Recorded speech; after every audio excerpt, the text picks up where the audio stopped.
Hail, adventurers! Would you like to delve into dungeons, plunder loot, slay fiends, and eat pizza in a mishmash of Dungeons & Dragons and Magic the Gathering? Then take on the mantle of becoming a card hunter in a free-to-play browser-based game that embraces both miniatures and microtransactions.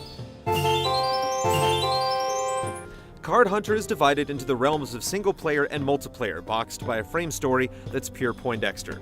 You're rolling the dice in the basement with neophyte game master Gary and his sardonic older brother Melvin, with occasional visits from the cute pizza delivery girl. Pizza! The campaigns you play-fight through also contain slithers of plot, but it's surprising to see the brothers' roles grow into something more than tutorial window dressing. Playing the computer or other people, the core game is the same. Arenas make up boards with various terrains that you'll march your trio through, smacking down foes or holding victory squares to win. The single player's RPG roots are readily seen, with leveling and a steady progression of complexity with monsters and situations that will require you to switch up tactics. There's a lot of rules and systems to navigate. Thankfully, the UI is generally helpful, always ready to enlarge a card with a quick mouse over revealing a tooltip. Each piece of equipment will have several cards tied to it, meaning your inventory is what influences the shuffle. Attacks, movements, hybrids, and powerful traits make up the cards, with rarities, and often drawbacks for the more powerful artifacts. While the tactics and feel are solid, a few quibbles have mounted, some inherent to the form. While you're guaranteed a movement card every turn, the random nature of the draw can sometimes leave a character with nothing else to do.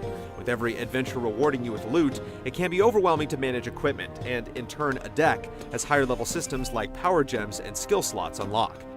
Assuredly, deck management is part of the fun, but the abstraction of cards to equipment is another layer to wade through. Server lag and responsiveness have also plagued the launch weeks, from trying to select a quest to even choosing a card, meeting with various timeouts. Multiplayer has you taking on other players, or AI, if no match is found, to climb the leaderboards and earn more treasure. Characters here are max level, evening the playing field a bit, while the actual playing field always has victory squares, so two turtling card hunters can still eke out a conclusion. Each player is also given 20 minutes on the clock, so there's little time to wallow in indecision, giving matches a punchy feel without selling out the strategic heart. Ambush! Now the dreaded weigh-in on the not-free part of this free-to-play. Without spending a cent, you'll find yourself limited to certain hero miniatures, while some dungeons will be locked and less treasure yielded. While the inner game runs on gold, Card Hunter's coinage is pizza, which costs real dollars and in turn can be converted into gold, traded to open dungeons, and join a monthly club that gives you that extra treasure.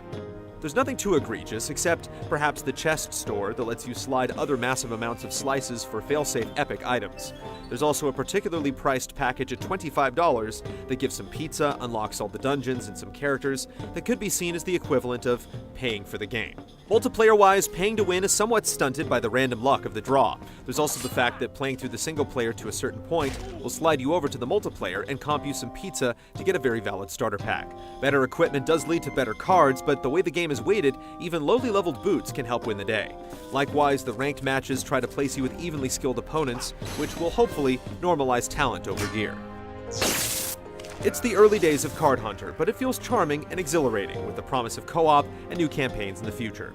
We've played with and without spending a dime, and while cash can assuredly speed things up, Card Hunter is a valid experience for penny pinchers and pizza lovers alike.